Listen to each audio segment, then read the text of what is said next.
You have 3 voicemails. What is green tea? Why do people use green tea? To stay awake. It actually comes from Chinese word. Lu cha biao.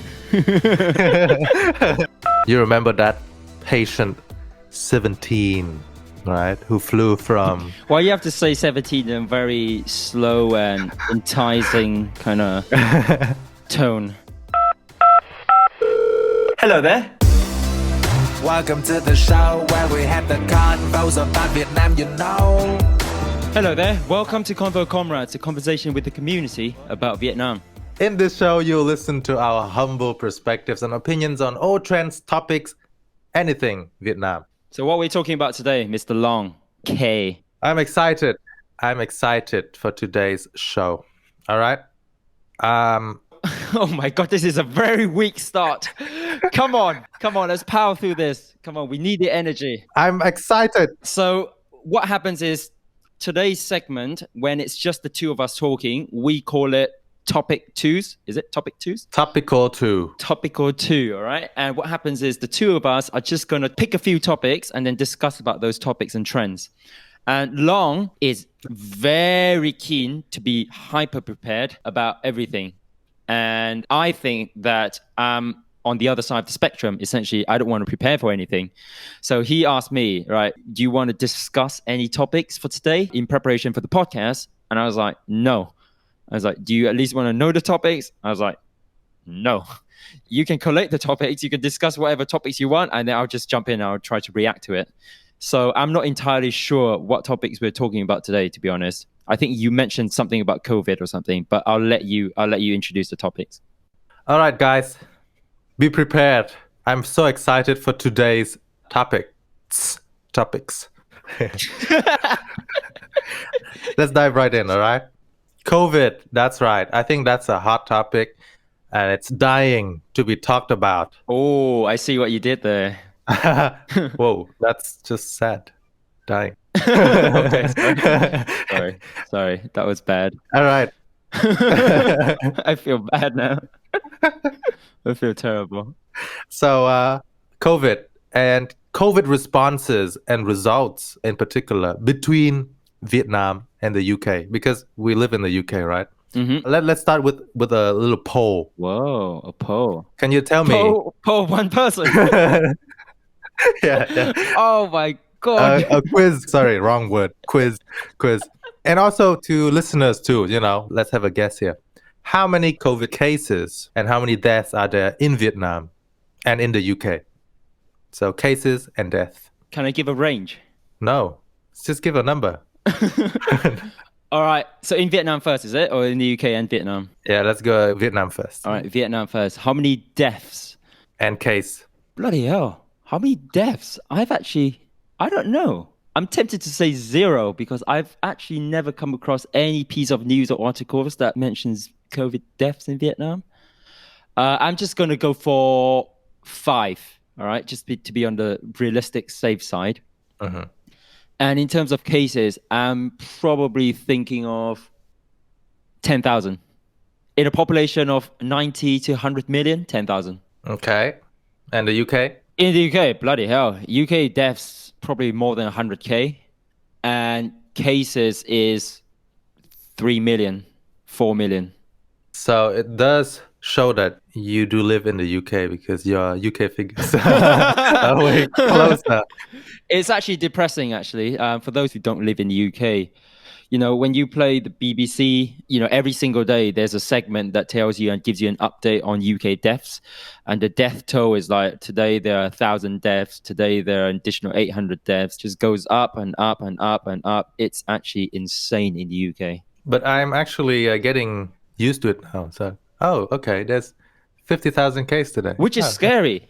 That's the thing, right? Whenever something is new, right, then you react to it. But then when it comes repeatedly, you're sort of desensitized to it. Yeah. And you don't feel as strongly as before, which is actually scary. But if you think about it, like just people dying in the country, thousands and thousands of people dying every single day. It's actually crazy. I know. All right. Time for answers. Vietnam cases.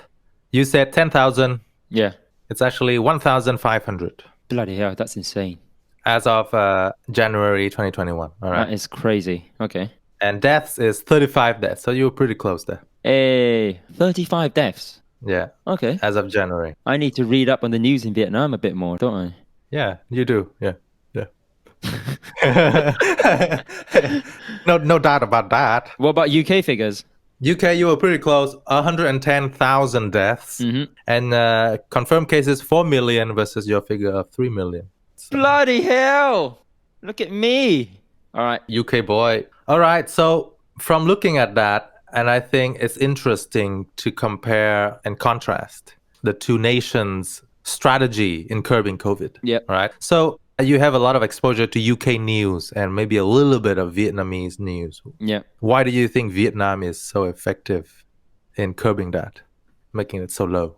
Why do I think Vietnam is so effective? Yeah. So when this whole pandemic broke out back in March, or at least it surfaced the news back in February and March, I was following the response strategy from the West and the East. And I think there's quite a divide in, the broad strategies that were adopted by the governments of both sides.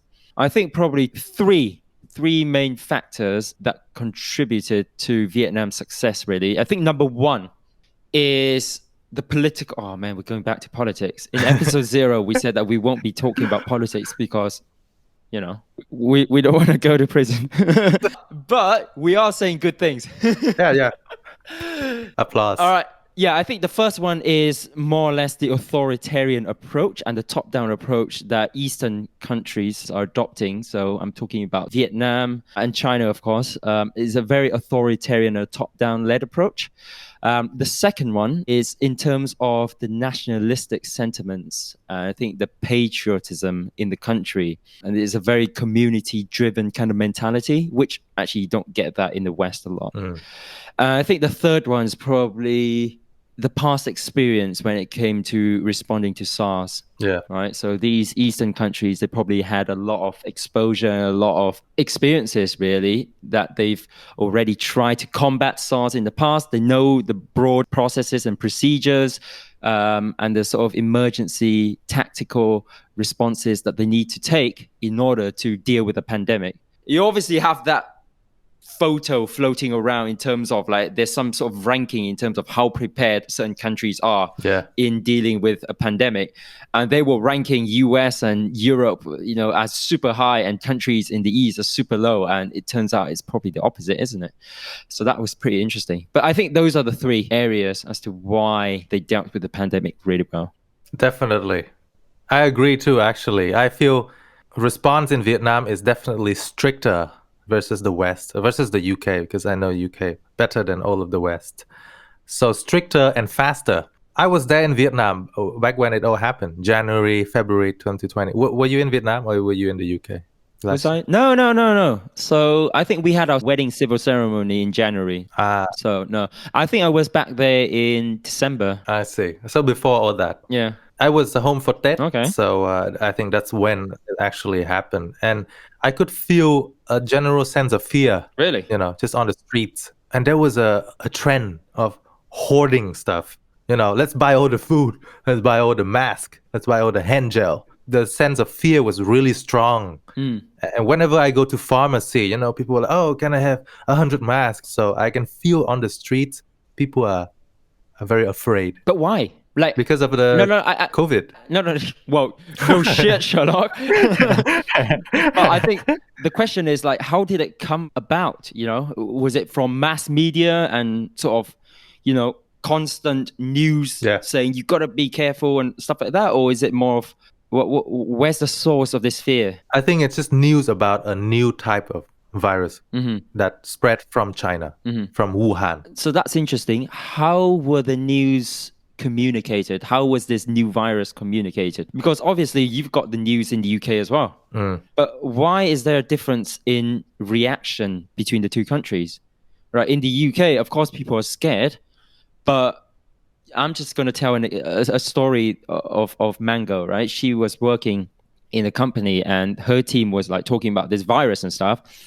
And, you got some of the team members saying, oh, no, it's not going to happen. It's, it's just relax and stuff. And even when it's in the UK, it's not that big of a deal kind of thing, which is super weird compared to the reaction that you're seeing in Vietnam. Why is there a difference, do you think?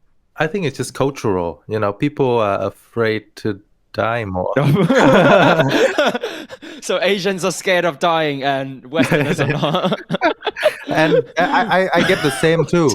I remember when I flew back to the UK and work at March time, and I asked the team, guys, I think this virus is gonna be pretty harmful for our health. Maybe let's work from home. And the first reaction was like, nah, come on, you don't have to work from home. You can come to the office. But I was genuinely, I am scared. You were shooting bricks. So, and I think I got that from the Vietnamese community. And I think the news is the same everywhere, but the reaction is different. And people share things on Facebook, on social media, and that caused a lot of more reaction, viral. You think it's like a chain reaction then? Yes, on Vietnamese part. So people are more fearful. Yeah, to me, it's really odd, isn't it? It's super odd. Because I remember telling my team as well, look, this thing is going to spread. I wasn't actually that scared. I could anticipate what was going to happen, which was the fact that we were all going to work from home. Everyone thought I was a bit absurd. Yeah. I was like, no, it's true. Like, if you just look at the trajectory of the growth of this virus in Asia at the moment and how it's spreading towards Italy, right, which was the country that was hit the hardest at the early stages in Europe, then you would know that it's eventually going to come to UK. Things will have to shut down. I just applied some sort of logic to it, and I thought, it's not absurd, but people are sort of denying it. I don't know why. It was a weird time, to be honest, in the UK. And that coupled with the fast reaction of Vietnamese government, I think that helped curbing thing off. But I'd say the response was way stricter and way faster than the UK. We banned flights. We did all of that way earlier in March. Even in January, we banned flights to Wuhan. And then March, we banned international flights, etc. And why do you think that's the case? Why do you think that Vietnam could respond so quickly compared to the UK? It's not Vietnam could respond so quickly. Vietnam cannot afford to have that medical burden. I know that our medical facilities is not well equipped compared to the Western, hospitals. So we cannot afford to have that many patients on that oxygen intensive care unit, right? And like loads of doctors on one patient. We cannot afford that because we don't have the workforce, the labor, the doctors, and the equipment. Do you think there was a sense of complacency from the UK then, given that they've got, all the infrastructure and the assets in order to deal with somewhat of a big pandemic? I think so. That really? Interesting. Okay. So the mentality of, oh no, it's fine, it's just a flu, coupled with we've got infrastructure, at least at the beginning, right? No one thought it could travel that far from here that quickly. Yeah. But whereas in Vietnam, probably hospitals are like, we got to stop this, guys. We cannot afford to have 100, 200 patients a day. So lots of strict bans on, travel and all that. And even sealing off streets. So that's pretty strict. Yeah. I mean, I want to raise a political point here. I don't know if that's the end of our podcast or not.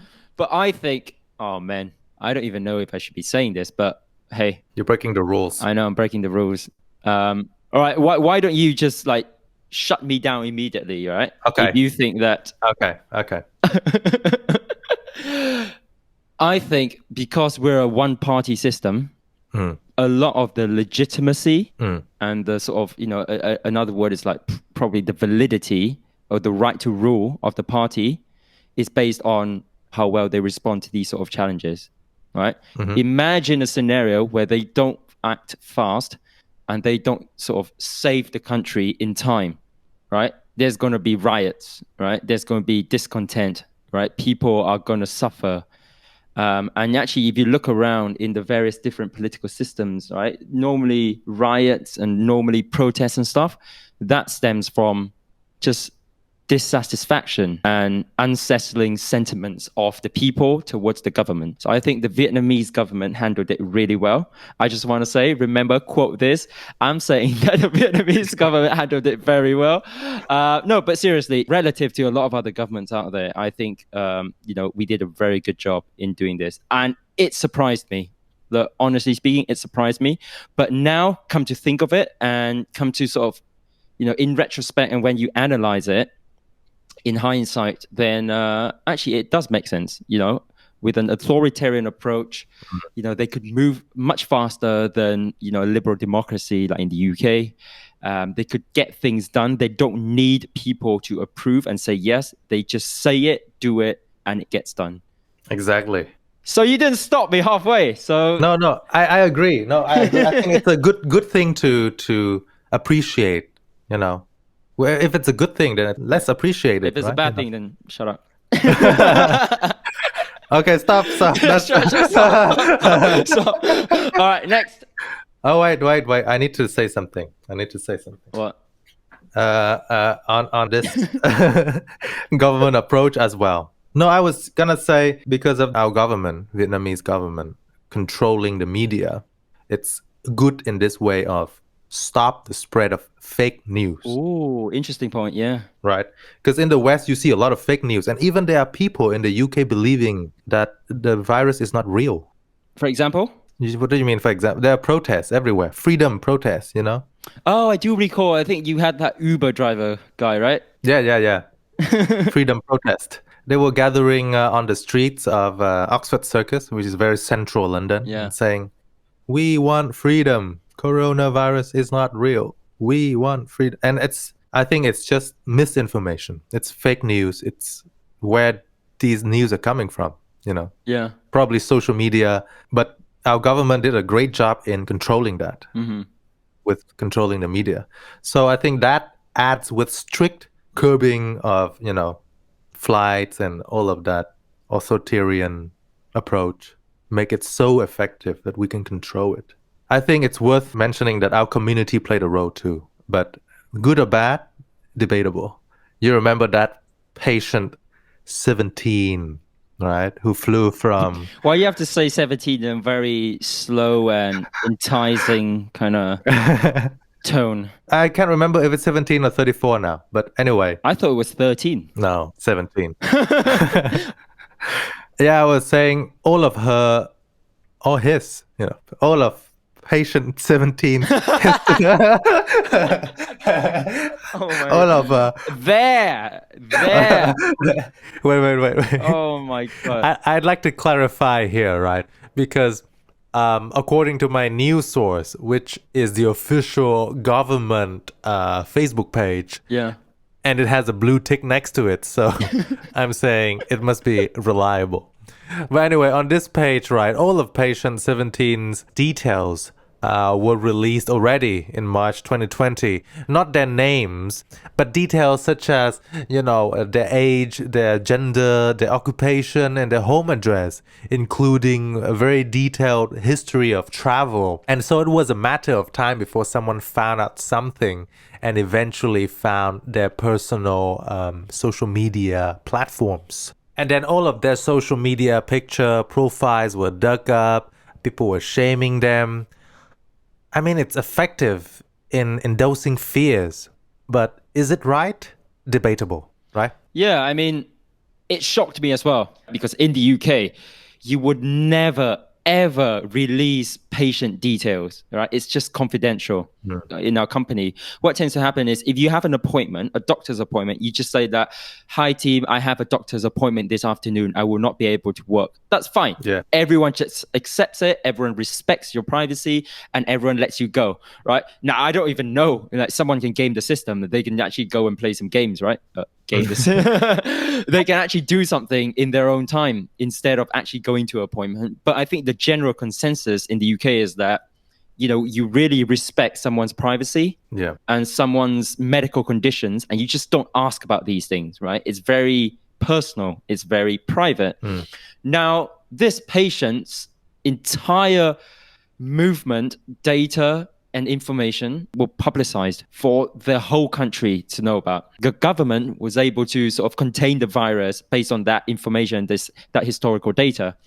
But it came at the expense of the patient, right? Because everyone knew about them. And what happened afterwards was, the whole online community went into their social media website, their social media accounts, and said absolutely horrendous things to them. I have to raise my hand, right? I'm not going to be a hypocrite. What I did was, I didn't go on their website. I didn't say bad things. But what I did was, there's that meme of this patient going to Salt Bay's restaurant.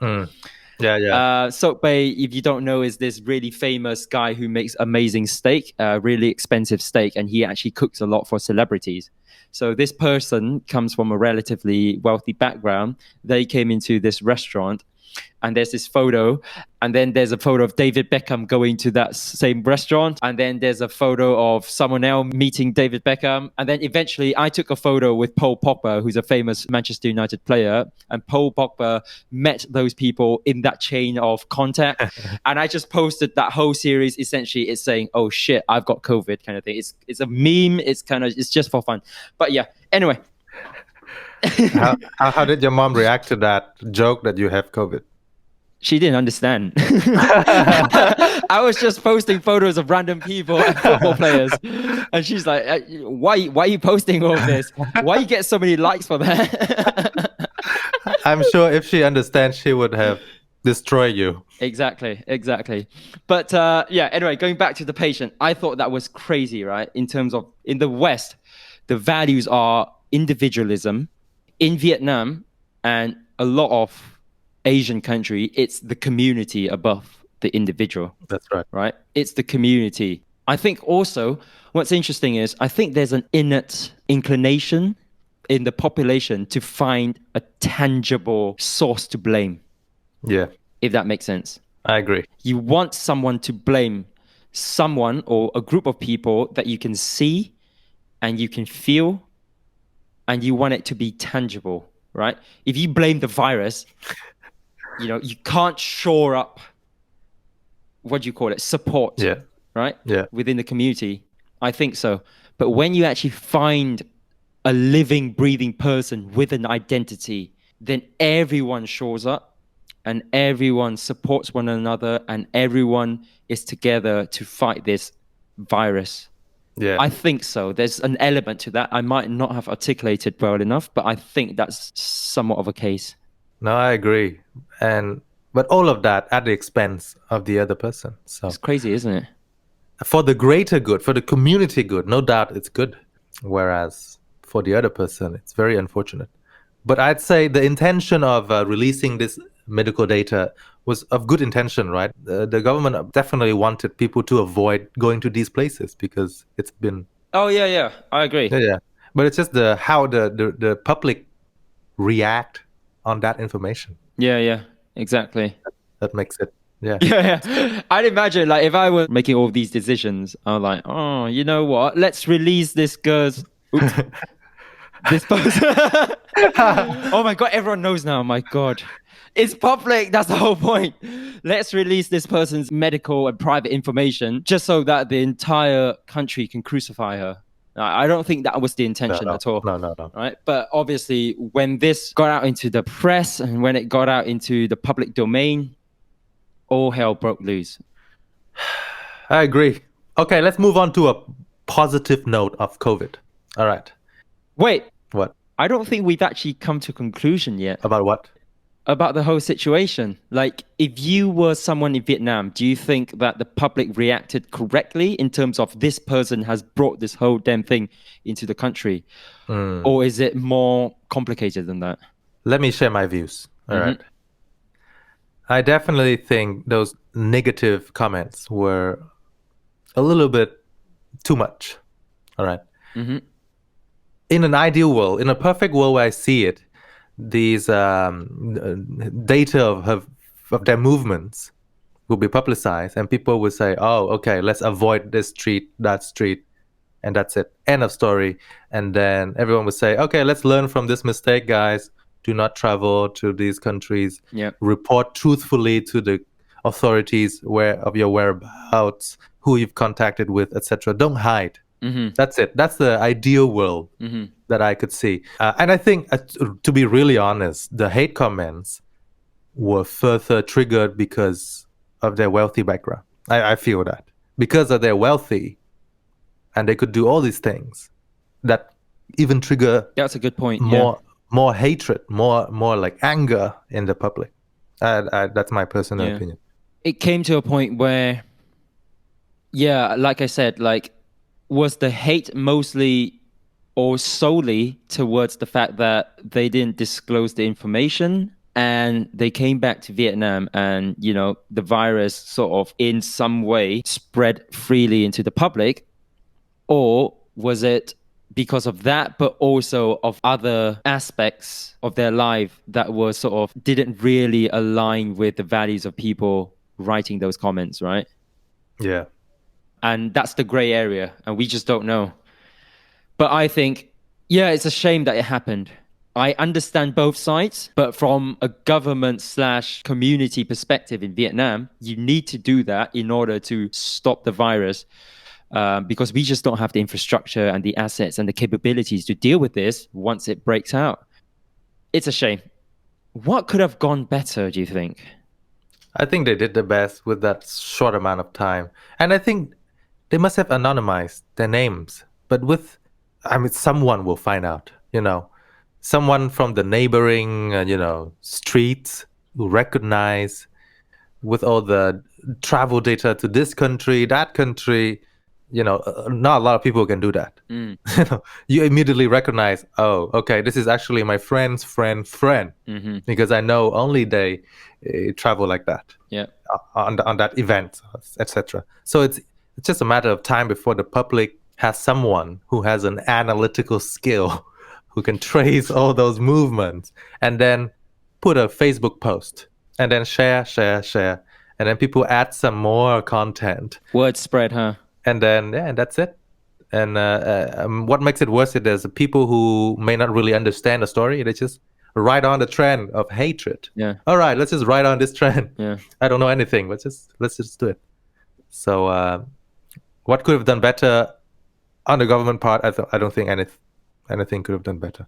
It's just how people react. That could be the better part, Let's flip it around. If this were to happen in the UK, what do you think? So let's say in a world where, all right, the UK actually takes this virus seriously before it comes to UK, okay? And they were telling people to stay at home, work from home now, and flights are being considered to be banned. But then there's this person who comes back with the virus and, they've not really been disclosing all the relevant information to the authorities. And it turns out that, okay, the virus is actually now spreading in the UK.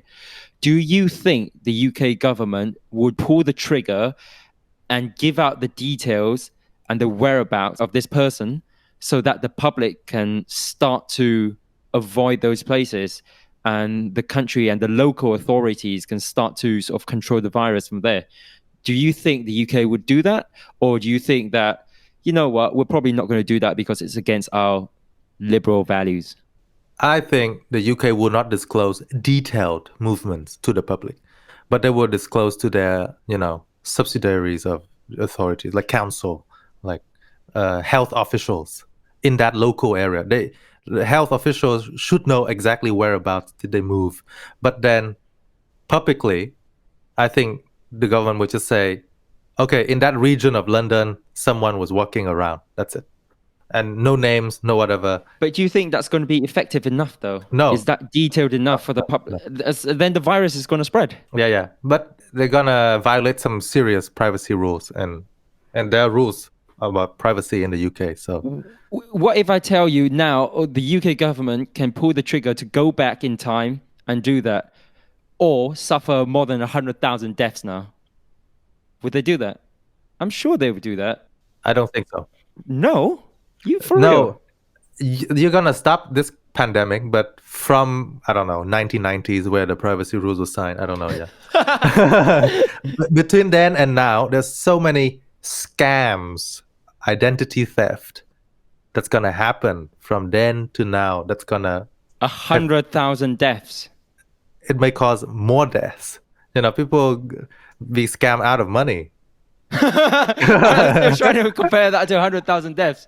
What are you on about? No, but you cannot. No, but it's probably like, it doesn't mean that you're going to have to release the information of the entire population of the UK.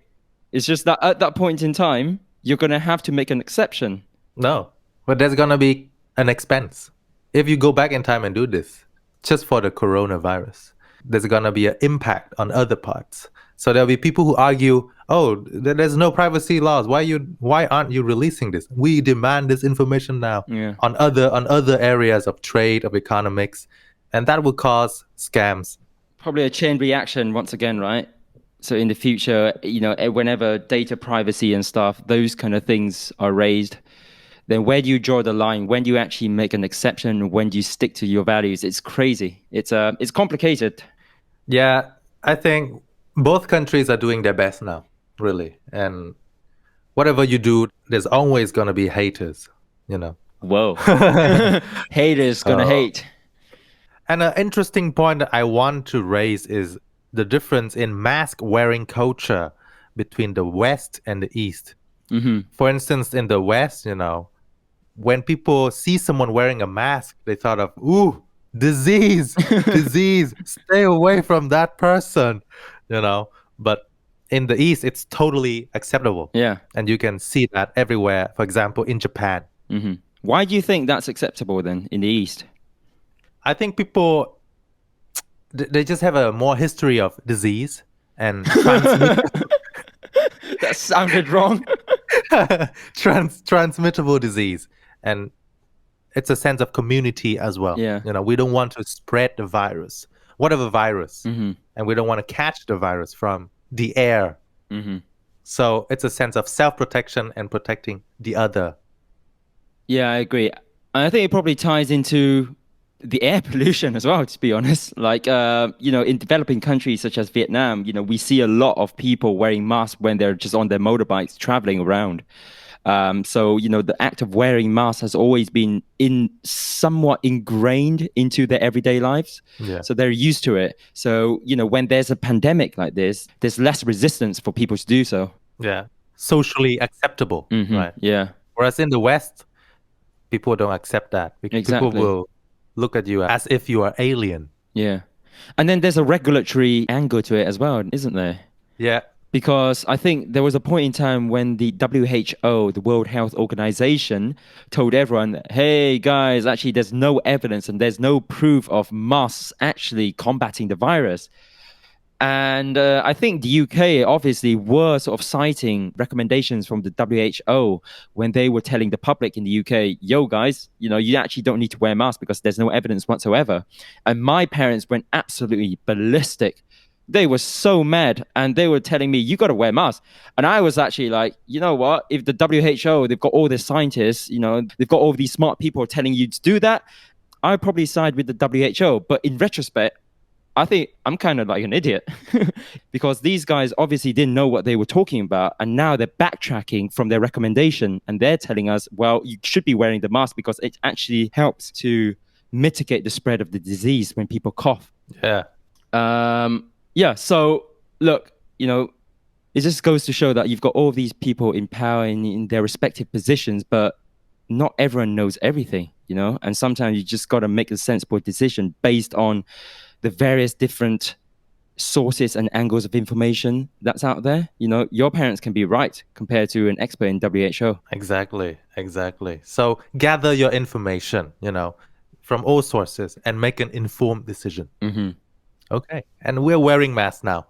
So we're definitely not wearing masks now. We're indoors. No, as in we're wearing masks when we go outside now because Mm-hmm. we believe in the importance of masks. Yeah. So moving away from mask, another point that I want to flag is vaccine, because vaccine is the end to this pandemic. Is it? So there have been a lot of news about vaccines being produced, and I think there's a piece of news saying 30 million of doses or so of AstraZeneca vaccines is going to be shipped to Vietnam. Although it's not totally approved yet, is it? I don't know about that. It's a weird one because I heard that those vaccines aren't really effective for people over 65, which is actually not very helpful, isn't it? Because Yeah. people over 65 are the vulnerable groups. Yeah, we want to treat them first. Exactly. And also, it doesn't help that we have a new variant every month or so. There's a new UK variant and a new South Africa variant. Yeah. So I don't know how vaccines gonna be varied to treat the variant. That was terrible. But I mean, one of the things that I want to raise is in terms of vaccines, there's actually no evidence at this point in time that we're recording this podcast that the vaccines can actually stop you from spreading to others. So that just means that at the moment we're stuck in the UK and we can't go back to Vietnam whatsoever. Because when we go back to Vietnam, we're still going to have to quarantine for 14 to 21 days before we can actually see our family. It's also very difficult for our family to fly over to the UK as well, because, you know, there's no stopping us from spreading it to them. So it's kind of like in this weird situation where if everyone in the UK is vaccinated, then I think we're fine. But if we're ever in contact with people outside the UK who are not vaccinated, then it's kind of like a gray area, you know? Yeah. It's completely new. No one knows what's gonna happen, who's gonna spread what. When do you So- think we can go back to Vietnam?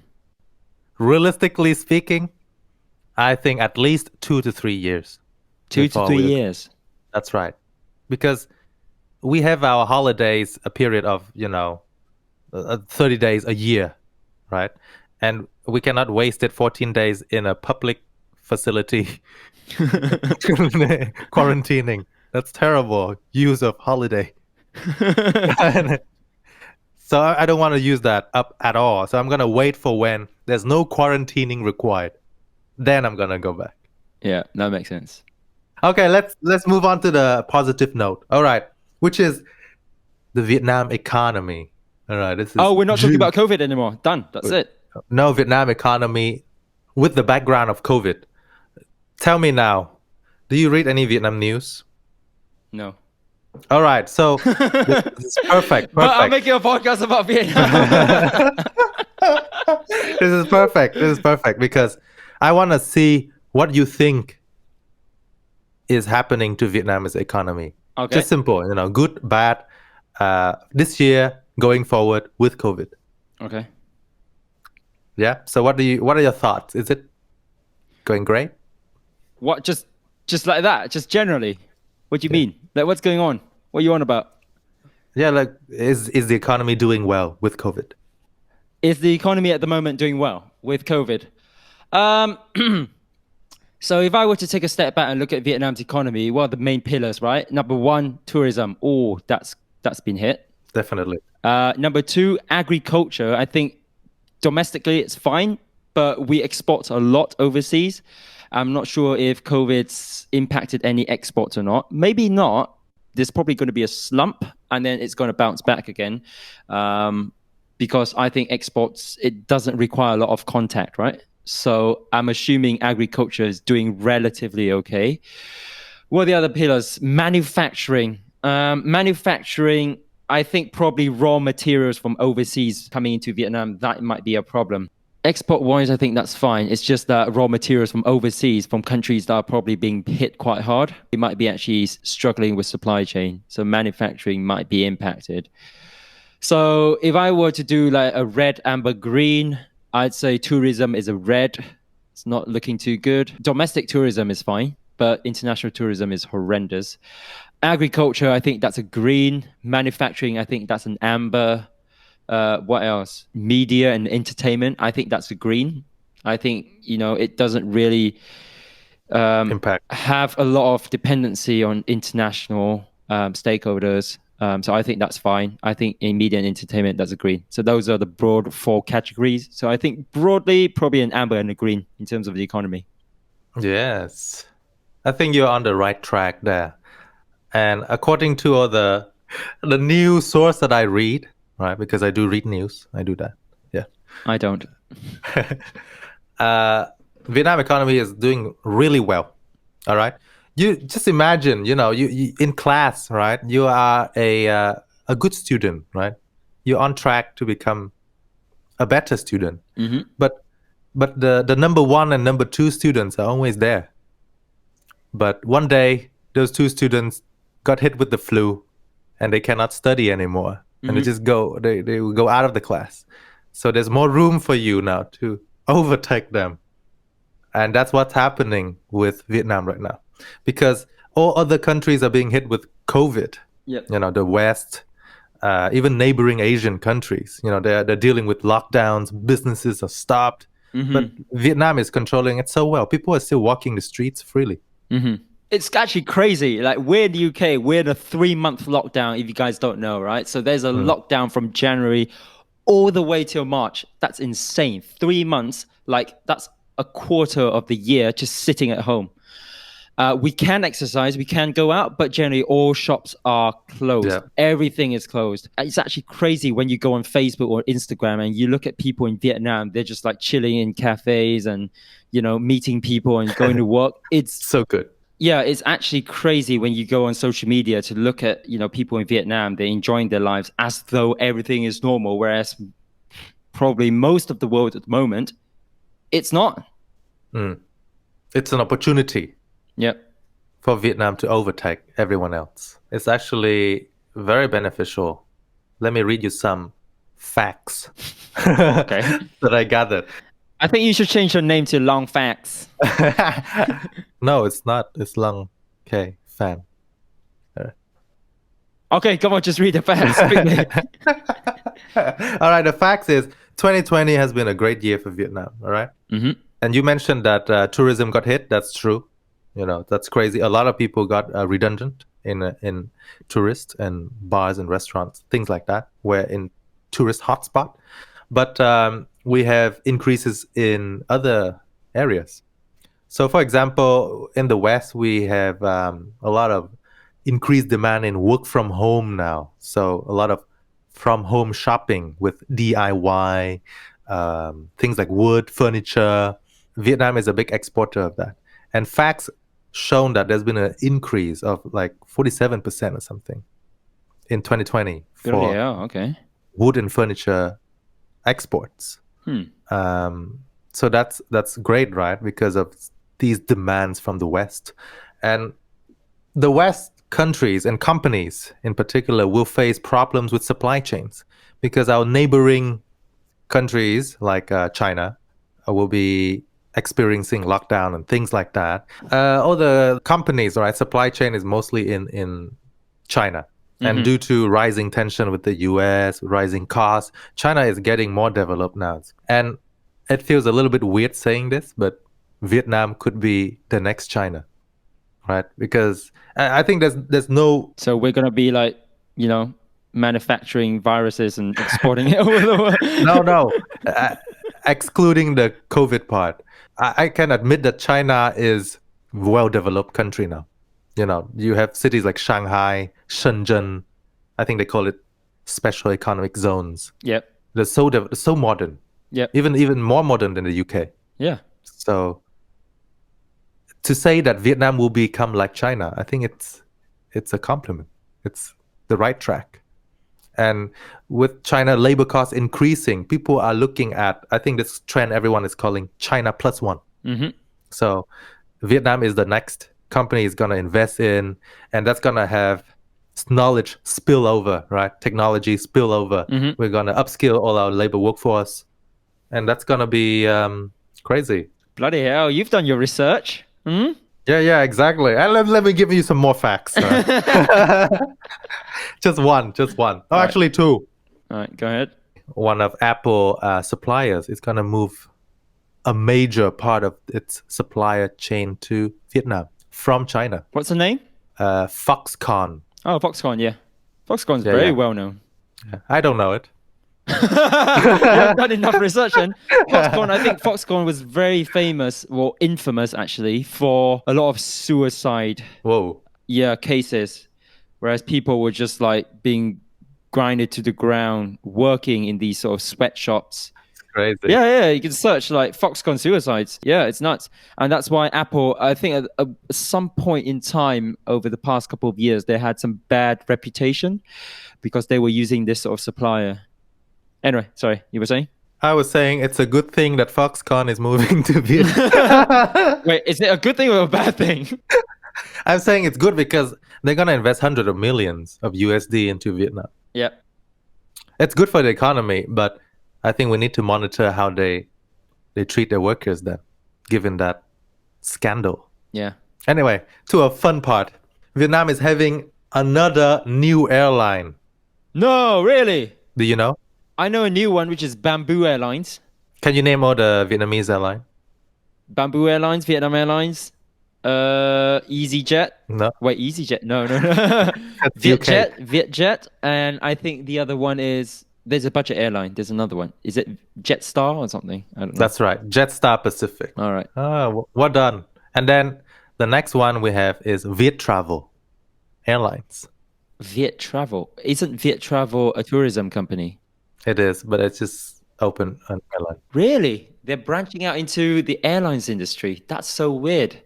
Okay. But isn't it a bad time to do that? But they still go ahead with it. I think which means that there is demand domestically.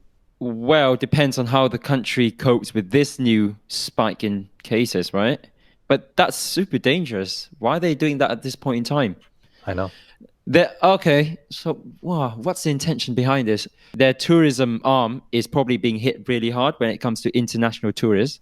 Yep. The domestic tourism arm is probably doing fine for now, especially when it comes to debt and all that stuff. There may be people are traveling around. But less, I think. Yeah, for sure. Yeah. I've heard a lot of people refunding flight tickets, train tickets. I mean, if I were an investor, I'd be quite scared, to be honest. Like, why are they going to the airlines industry when tourism in general is being hit so hard? Okay. Yeah. So, sorry, what was the intention behind raising the fact? It means it's an exciting year for Vietnam. Okay. We have a new airline. Whoa! Whoa, which is probably not going to do too well in this time. Okay. No, probably they do their research and maybe there's a way to make money. Yeah. So All right. it's good. We'll see. Cool.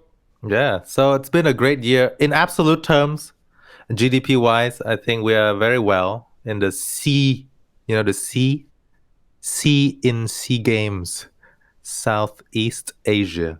Yes, I know that. We're at the fourth now, even above Singapore and Malaysia. Isn't that crazy? Really? What's the GDP growth? I don't know. I think it would probably help if you actually have the GDP growth for Vietnam and comparing it to Singapore's GDP growth. So it's a moment to be proud of. But can you guess who's the top in terms of absolute? China. No, Southeast Asia. Oh, Southeast Asia. Absolute. Yeah. It's probably Thailand or Indonesia. Indonesia, probably. Indonesia. Thailand or Indonesia, one of the two. You're correct. Yeah. Thailand is number 2. Indonesia is number 1. Yeah. So. Indonesia is like a population of, I don't know, is it nearly 200 million or something? I see. Yeah, I was surprised at first. I thought, Indonesia, what do they do in Indonesia? Bloody hell, man. They're one of the most populous countries in the world, actually, Indonesia. They're Yeah. huge. I didn't know that. And Thailand, obviously, right? We know Thailand quite well.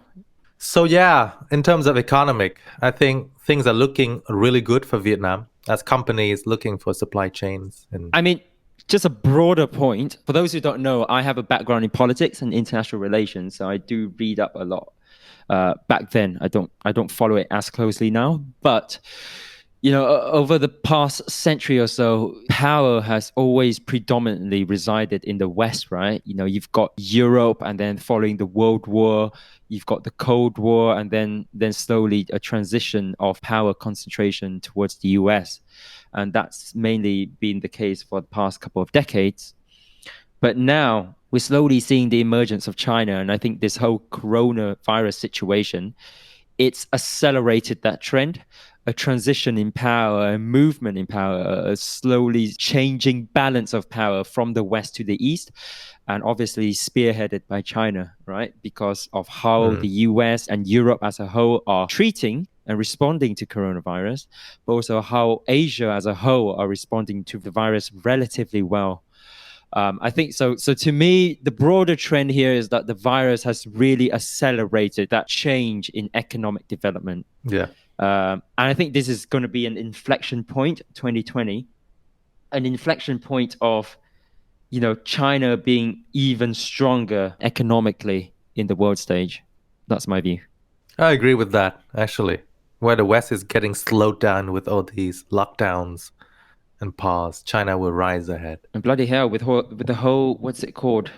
Black Lives Matter and internal, social conflicts and stuff that's happening in the US. That's not to say that countries like China doesn't have problems of their own, right? Have you heard about the whole Uyghur situation? The Uyghur community in the northwest, I think. Yeah, definitely I've heard about it. But I think political system is strong enough to control all the media domestically. So there won't be any protest. Maybe we can have a topic on China. Who knows? But this podcast is about Vietnam. I know. That's true. We'll find a way to link it back to Vietnam. On one of those islands. So that's where Vietnam and China meets. Stop. Okay. What are we talking about now? Okay, so the second topic, it's gonna be more entertaining now. Because it's entertainment related. Oh no. Are we talking about green tea? Please, no. Yes, we are talking about green tea. Oh my God. The thing is, when this episode goes live, no one's going to care about green tea. Green tea is what's on the surface, but I think I want to touch down what's underneath the surface, which is the online community. And I think it relates to the Patient 17 anger social media response too. So you guys don't know, then Long is more or less in charge of the topics. I have no idea what's going on, but he decides what we talk about and what we don't talk about. So he's like the government. I control the media. Yeah. All right. As a background, this is concerning Son Tung M-TP, all right? One of the very famous singer in Vietnam. Essentially, he had a girlfriend, although they never said officially they're together. For 8 years. But the whole world knew. 7 or 8 years, they never said anything. They just, people assume that they're together. And then suddenly this year or even last year, there's a new actress who joined his company to become a model / actress and start in his new MV. And there are rumors that this new actress became the new girlfriend. And he ended the relationship with his old girlfriend. So none of this is officially admitted by the 3 people involved. All right. These are all speculations. All right. Okay. And so people are now hating on the new actress, and they call her green tea. Green tea is equivalent of the third person, right? The third person in a relationship.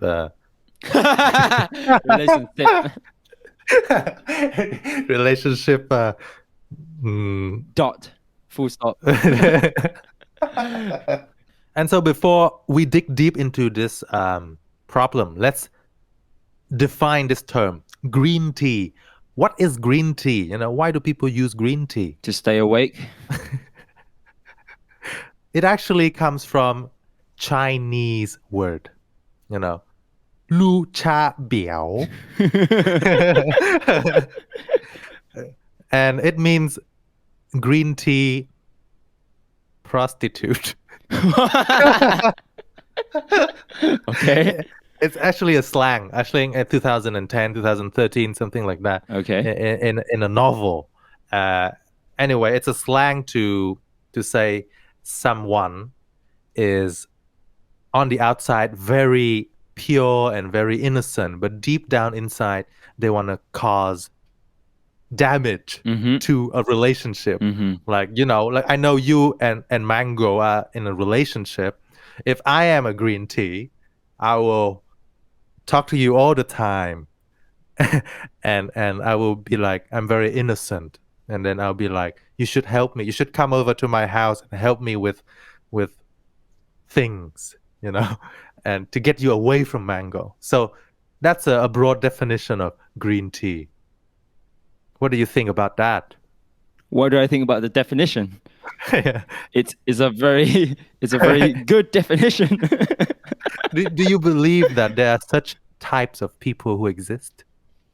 Are we talking about purely romantic relationships or what? It's just general relationships, like business relationships as well. Business relationship, definitely there'll be green teas. Yeah, exactly. There'll be tons of green teas out there, man. But personal relationship, I think that's when it's looked down upon, right? Yeah, definitely. I mean, if there is such a person, I think. But once again, I mean, I'm not entirely sure about the definition. But if that's the pure definition of green tea, then that person definitely has a very dark motive behind it, right? Yeah, it's a very good definition. And I think it's important to stress that it applies to both men and women. You know, you should not restrict this green tea to women, because I could be green tea. Yeah. Because I've got that outside innocent look and No, beautiful. You don't. I can be a green tea. You know, It's very hard for you to be a green tea. You can, but I can be. Yeah. Okay. Anyway, so there's been a lot of hate on green tea, and I think Son Tung did receive some impact on his social media as well. I think there's a lot of reduction in likes, and dislikes in the MV, reduction in followers on YouTube, subscribers, and also reduction in followers in Instagram. But I'd say very minimal. extensive. But I'd say the majority of the hate is on green tea, is on the new actress. And I want to demythify. I want to demystify this now, right? Because how do you feel, all right? How do you feel? So that's the background. 3 people in a love story, all right? You know, typical. But the third person is always the one who gets the blame. That's the background. Whoever it is. Now, the story is not about Son Tung anymore. Story about anyone. The third person, often who is a girl, always gets the blame in Vietnam. How do you feel about that? Well, the first question I want to ask is, where do you get the third person always gets the blame from? It's the public sentiment in Vietnam. Based on your extensive research. Based on my years of living in Vietnam through my childhood, which you don't. My view is we are in absolutely no position to make a conclusion on this, because there are a ton of things that you need to consider. And sometimes when you look at relationships and you're just blaming, now I think that's probably the wrong way to look at the relationship. Bloody hell, that should be a quote. I agree with your statement, but not the quote statement. No, but look, there's so many things, right? If you were, let's say we are blaming, okay? Yeah. There are like 1,000 and 1,000,000 different scenarios that could happen. That A could be blamed, B could be blamed, or C were to blame, right? We just don't know. And I have no idea why all these people are wasting their time getting into this sort of conversation and making a judgment and making a conclusion on who's the wrong person and who's the right person in the relationship, because we just don't know. Exactly. And that's my view. And it's more so that it's not even a marriage, right? I think it's just a boyfriend, girlfriend relationship. Yeah. So Why it's are they not- blaming the third person? Why are they blaming quote unquote green tea? Exactly. I don't understand too. So is that the end of this topic? No. I think the mentality of people is it's always the third person's fault of trying to attract and steal, right? So that is the mentality. Whereas the third person can never steal if one of the person in, you know. All right, can we say cappuccino is the guy? Then you've got black tea as the second girl, and then you've got green tea as the third girl. Is that easier? Okay, yeah. So cappuccino is with black tea, right? Okay. And suddenly green tea comes in and say, "Hey, cappuccino, you should be with me." Because I'm green. Yeah. And then cappuccino said, Okay, yeah. And then took over. And then everyone blames green tea. But cappuccino is also at fault. So green tea is never successful without cappuccino's consent. Yeah, exactly. Right. Okay, look, I'm painting 3 scenarios here, okay? In a sample of 1,000 million different scenarios that can happen.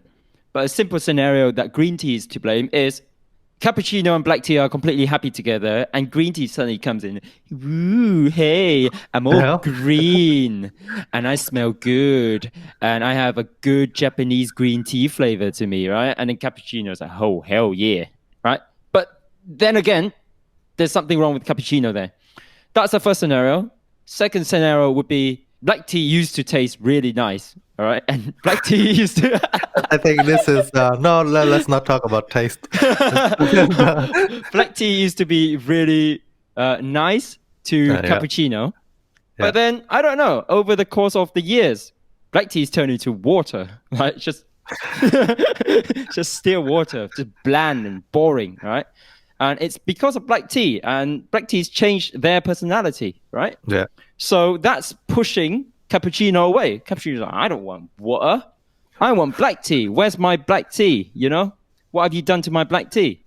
And then there's this green tea coming along and say, ooh, I taste like tea. You like tea. You don't like water.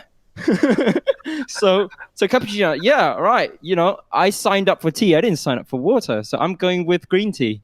I'm confusing myself here. So That's the second scenario. Wait, I'm on a roll, man. And you got the third scenario. So black tea is still black tea. Black tea still tastes amazing. But cappuccino is like, whoa, I've had black tea for so long now. Bloody hell, I want some new tea, you know? I want some matcha green tea, Japanese flavor. And then matcha green tea comes in and say, ooh, I am green tea. And then cappuccino is like, hell yeah, I want some of that because I don't like black tea anymore because my taste has changed. So now cappuccino is the wrong person.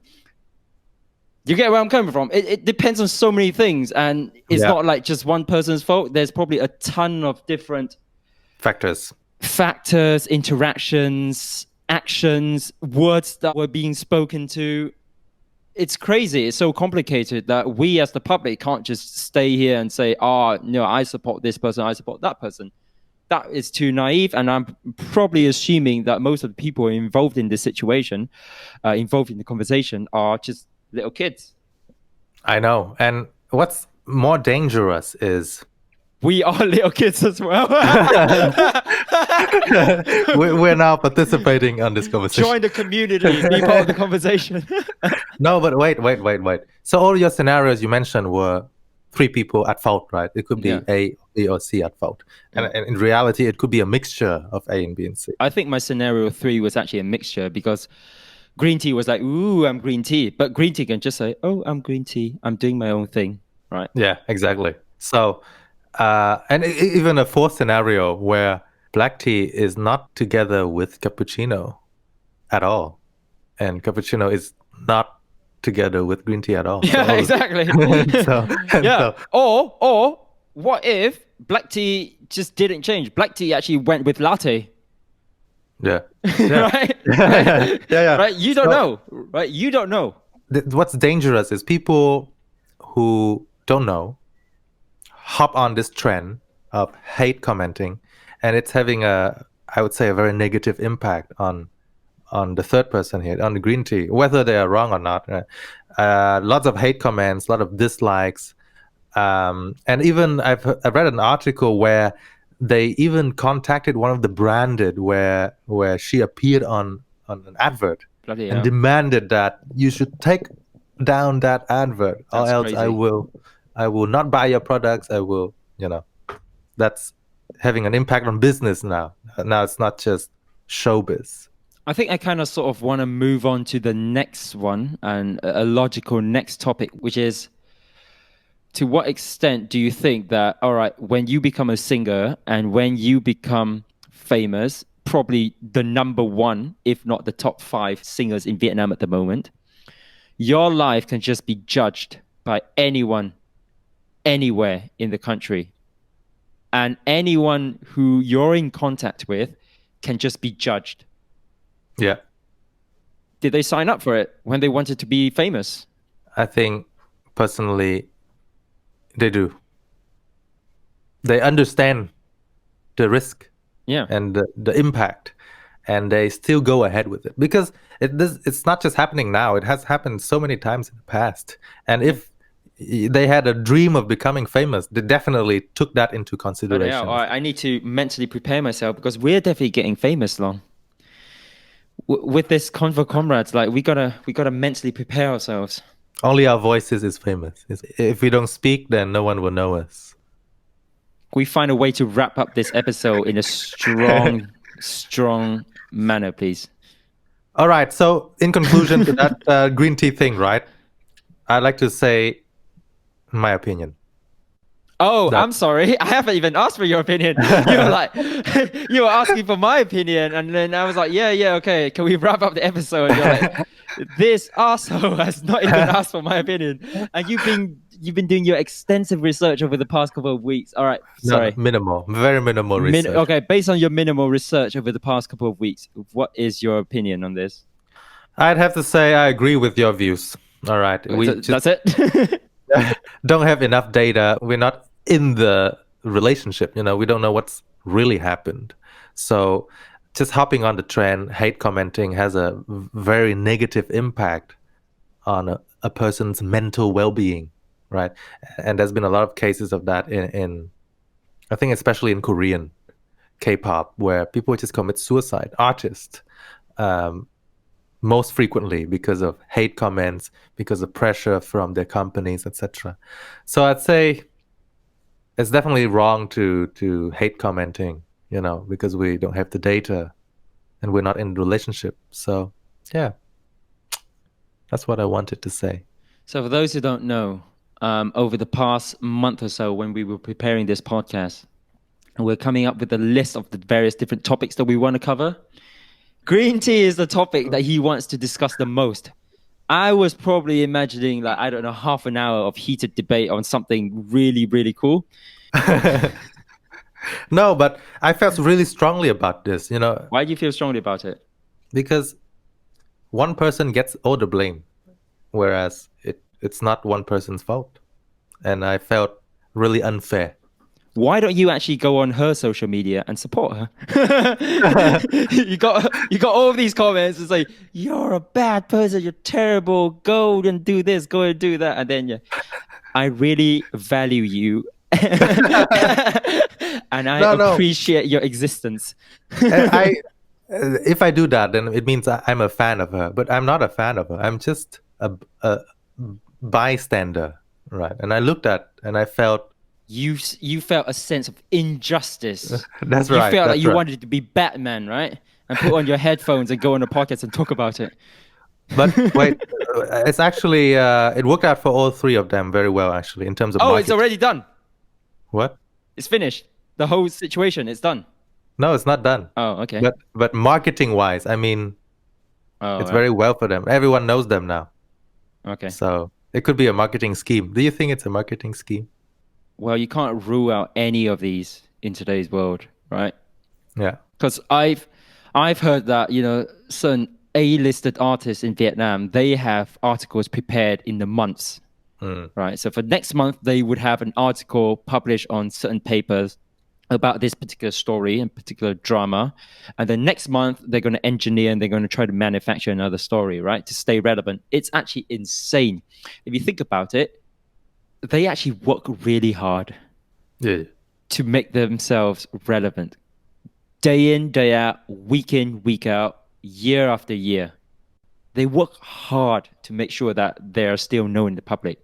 Yeah. It's tough. It's tiring. It's tiring, man. It's tough business, showbiz. Yeah. So there's a possibility that all these could be could be a scheme to get all three famous. Yeah, could be. Because it certainly has. Yeah, conspiracy. Yeah. So what do you guys think? Let me know. Let us know in the comments. Whoa, I like that wrap up. Nice. Yeah, so that's the end of the topic 2.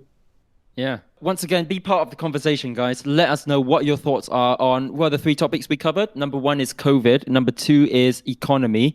And number 3 is green tea. All right. And whether you agree with cappuccino, whether you agree with black tea, or whether you like, ooh, I'm green tea. All right. Let us know. Also, comment down below on which topics and what areas and even who do you want to see on the podcast. And we'll try to make sure that, we're able to accommodate your requests.